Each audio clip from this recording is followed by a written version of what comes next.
Hello everybody and welcome back to another review of this Oxford United season. An away game in the FA Cup first round midweek against a very good non-league outfit in Woking. This ad had all the hallmarks of an FA Cup upset. You throw into the mix the atrocious weather as well. This was always going to be a hard-fought game, and it exactly was that. However, United have come out on the right side of a victory. A very difficult game. Oxford United battled hard for this victory, but it is United who go into round two. It finished Woking 1, Oxford United 2. Despite the changes, Carl Robinson still named a pretty strong Oxford United lineup, with McGinty replacing Eastwood in goal, Seddon in there at left back, which gives Brown a well-needed rest. And you had Tyler Goodrham in there too. And spoilers ahead, probably a very unlikely match winner, you would say. But it is Tyler Goodrham who's come through with the winning goal in this game. I don't think it can be overstated how much the weather impacted this game. It wasn't particularly great viewing. The pitch did well at the start, but the more and more rain fell on it, the harder it became to play any football on it. And at the end of the game, it was very, very boggy. And even at half-time, there were even question marks about whether the game would be completed. But thankfully, for Oxford United's viewpoint, it was. Woking put Oxford United under pressure right from the start of this game. And it was, really probably the biggest compliment you can pay Woking is the fact is you wouldn't have really known who the league side was in this one. It was very, very even contest. I wouldn't say there were too many scoring opportunities in the first half. Woking put us under pressure, but didn't really make McGinty make too many saves. Maybe the best they came was when a shot rebounded off bait, I think, and went onto the bar. And there were a couple of suspect kicks from McGinty. But other than that, not really too much football. Sides were really reduced to just kind of kicking the ball long, didn't really want to take any chances, trying to play out from the back in the difficult conditions. And again, it didn't make for the greatest spectacle.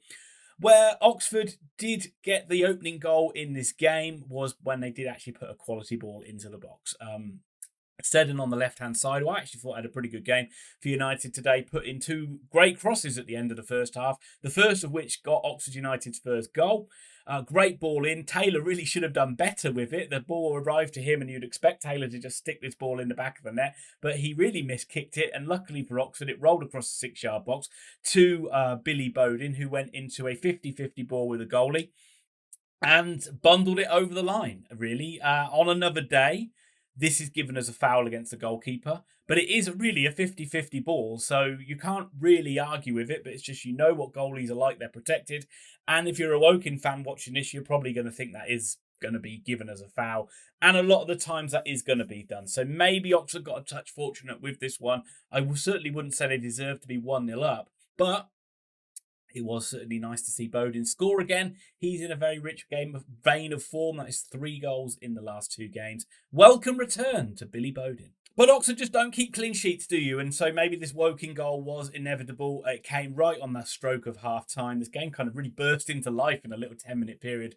just before half-time. But Oxford failed to clear a corner, and the ball got to the edge of the box where Rohan Ince just got the ball, curled it beautifully into the bottom left-hand corner. I thought on first viewing that McGinty's made a bit of a howler there, but this was a very good shot through some bodies. McGinty would have seen it late, and it's just a great goal. And that's much you can say about it. And Woking didn't deserve to be losing the game, so they deservedly went in level at half-time. There was another great cross by Seddon, which Taylor should have done better with. He arrived a diving header, but again, he's just not really made a good connection with it. So Oxford did spurn a pretty good chance at the end of the first half, but I don't think you could have really argued with the game being level at half-time. For the opening 5 or 6 minutes of the second half, Woking were the side who came out in the ascendancy again. Once again, put Oxford under pressure, but once again, I wouldn't say they really created any chances of note, but then it was Oxford who did get the decisive goal in this game. A few times that Oxford were able to get their foot on the ball and pass it around through midfield. You did see a difference in the sides, I would say. And there was a little period where Oxford got this goal, and then 10 minutes or so afterwards, 10-15 minutes afterwards, I would say, where Oxford really were in the ascendancy and really should have gone on to kill the game. But it is Tyler Goodrham's second goal for Oxford United, and a very tidy finish as well. Played in by Brannigan on the right-hand side, and he produces a lovely finish down into the bottom corner of the net. And yeah, so really good, great to see him get the winning goal in this one. I thought he had a super game as well. It's not just about his ability to pass the ball. I think he's got a lovely touch about him. He really glides past people when he's on the ball as well. And he's got a little bit of bite about him too. Oxford made changes, and what a bench to bring on, really, with the likes of Marcus Brown, James Henry coming onto the pitch, Gatlin O'Donkor coming on as well. And O'Donkor, just that difference of physical presence up front, made a difference up there too. Oxford had a couple of good chances. There was one from Marcus Brown, which whistled just wide. There was one from James Henry, which the defender did really well to turn over the bar. But the fact that Oxford didn't get that third goal meant they were susceptible to the late pressure from Woking. And Woking really should have got an equaliser in this game. The ball across into Oxford United's box, found Reece Grego Cox completely unmarked. Should have buried his header, but he manages to only put it virtually straight at McGinty, really. McGinty with a good save, but he made it an easy save to make, and it really should have been put in the back of the net. Then it nearly became James Kellerman's moment of immortality in the FA Cup. He had a wonderful sort of acrobatic bicycle kick effort, which went onto the crossbar and over the bar, luckily from Oxford United's point of view. But they were the two big chances for Woking in this one. But other than that, Oxford kind of ground it out, really, and not pretty.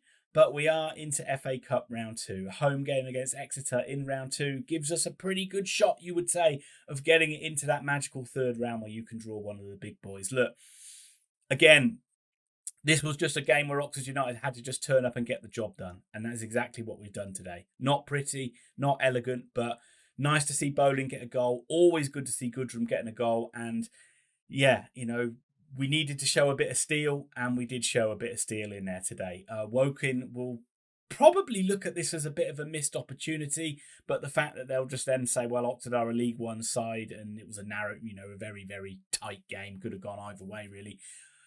Whew, and Oxford just come out on the right side of it. But if you went to this game, well done, because it was played, as I said, you can't overstate how bad the conditions were in this game. So well done to all the fans that went.